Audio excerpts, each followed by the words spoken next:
All right, how's that? That's good. Okay, good. Why? Is that a real courthouse or is that you standing in front of a picture? That's just a visual image, yeah. Well, congratulations on being this year's only Dr. Martin Luther King Jr. Award winner.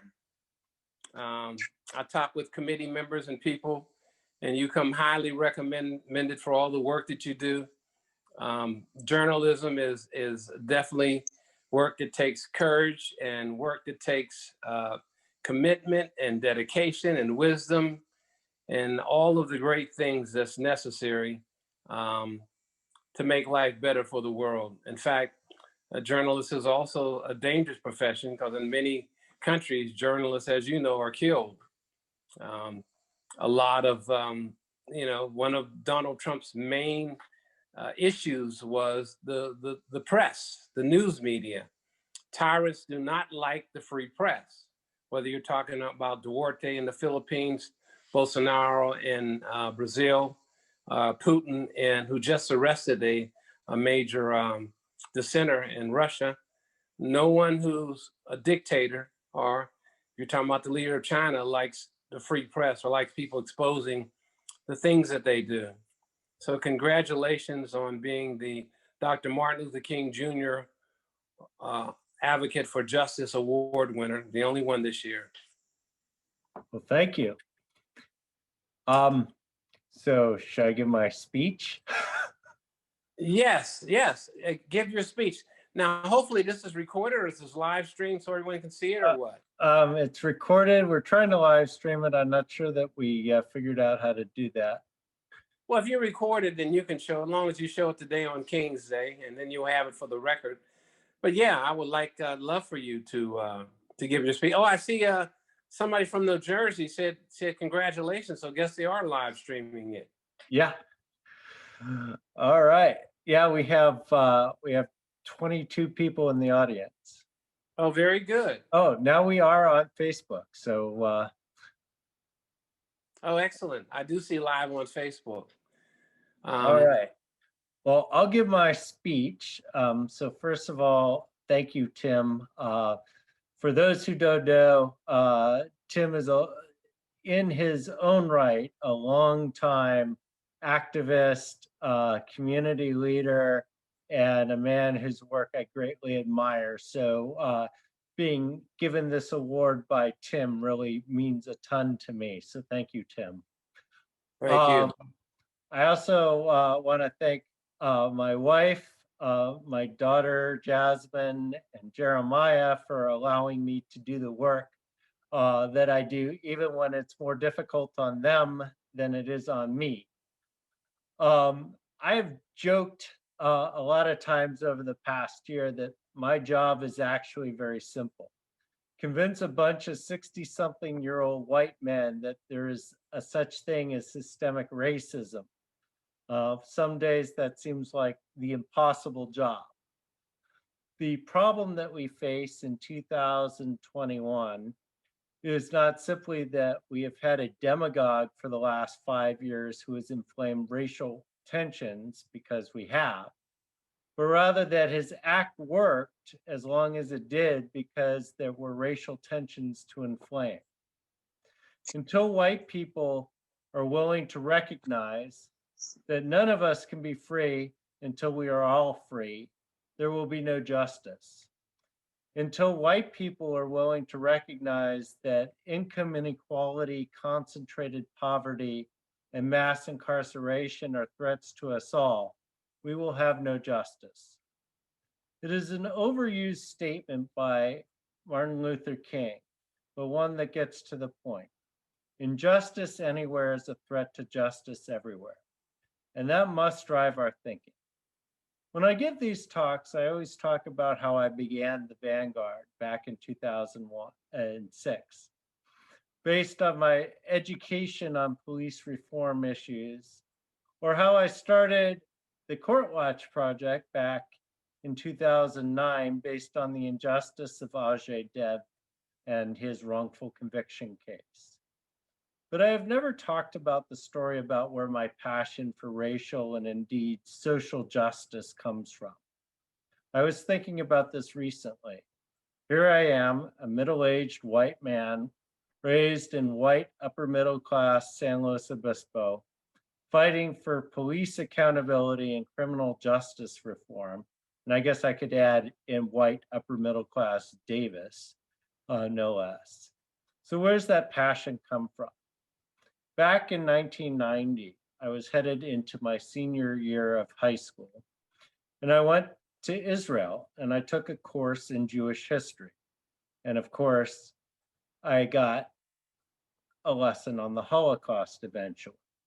I was well aware of the Holocaust, but I had never taken it from a Jewish perspective. And I had also never taken it from a perspective of the totality of historical mistreatment of Jews.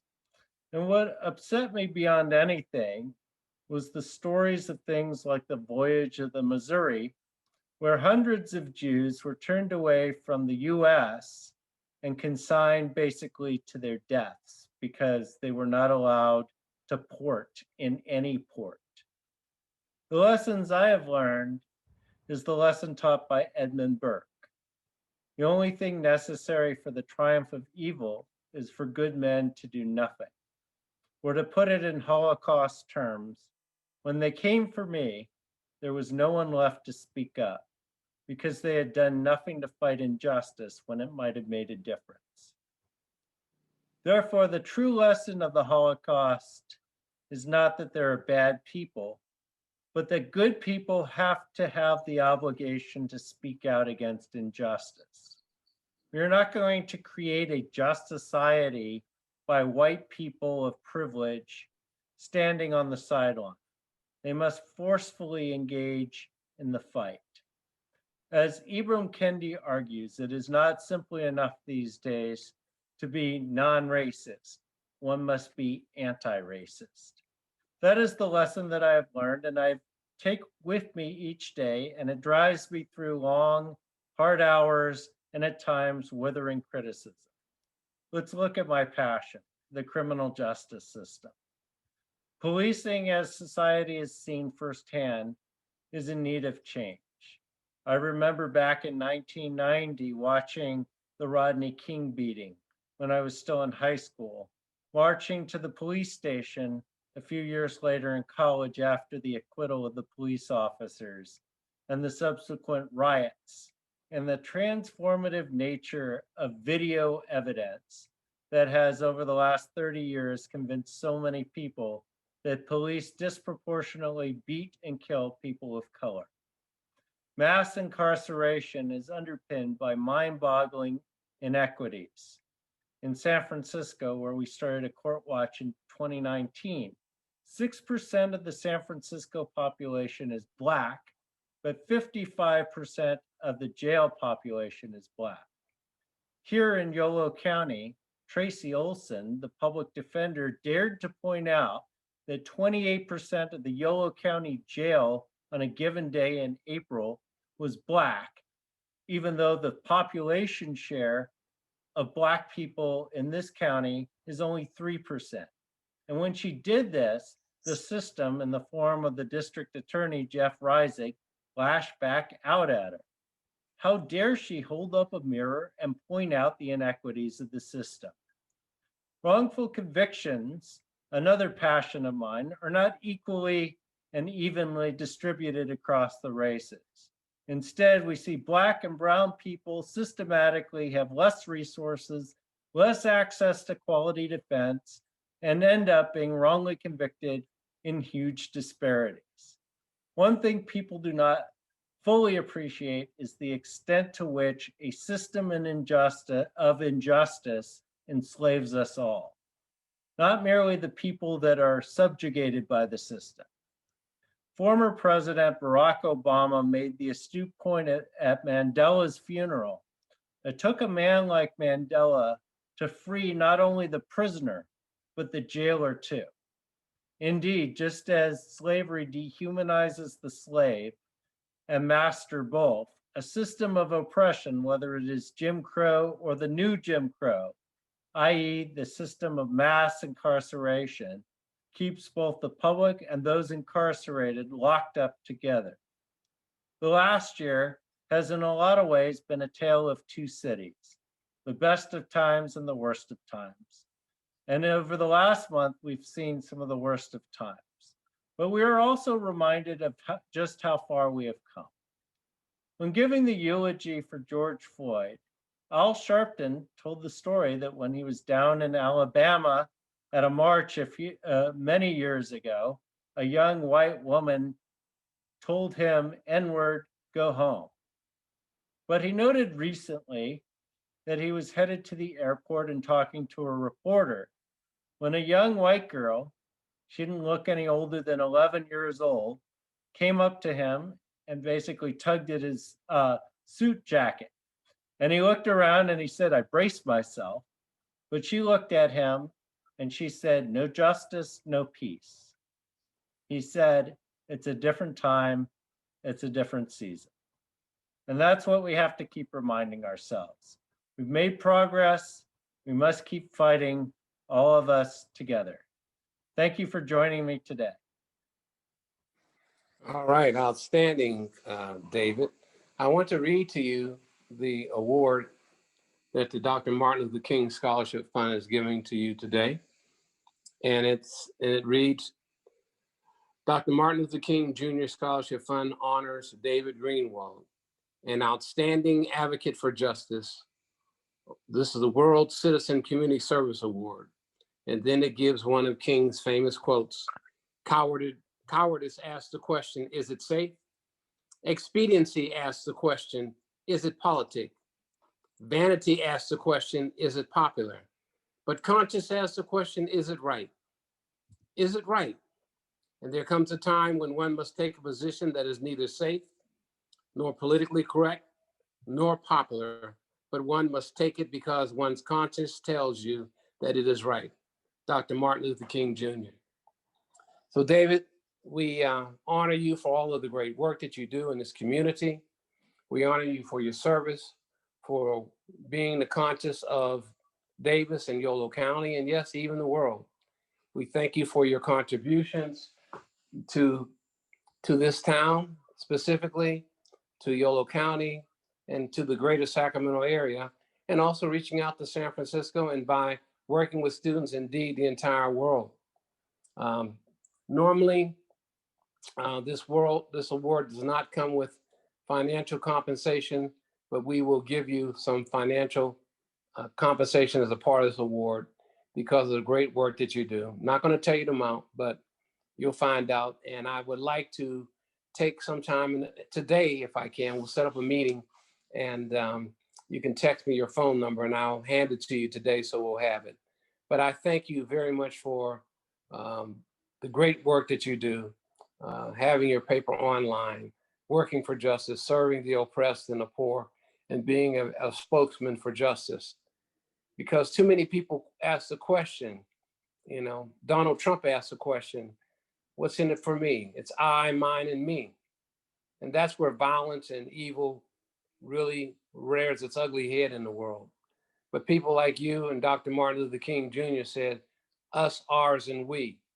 How can we help one another? How can we serve others? So for that, we honor you with the Dr. Martin Luther King Outstanding Advocate for Justice Award on this date, January the 18th, 2021. Thank you very much for your service, and God bless you and your work. Thank you, Tim. All right. Well, thank you all who have checked in with us on Facebook. We want to thank you for being here. We want to thank you because if you're here, you're also an advocate and worker for justice. So we want to thank you for being a part of our global team for justice, because when you have justice, justice brings peace. When you have peace, peace brings freedom. And when you have freedom, you can experience true love. And so King talked about all here and now. We want all of our rights right here, right now. We got to get rid of militarism, materialism, and racism, and we got to work together.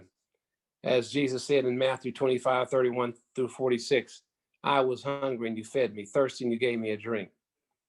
Come to me, you that all that help the poor and oppressed, and the kingdom and the best of life is yours. Thank you, and God bless you, David.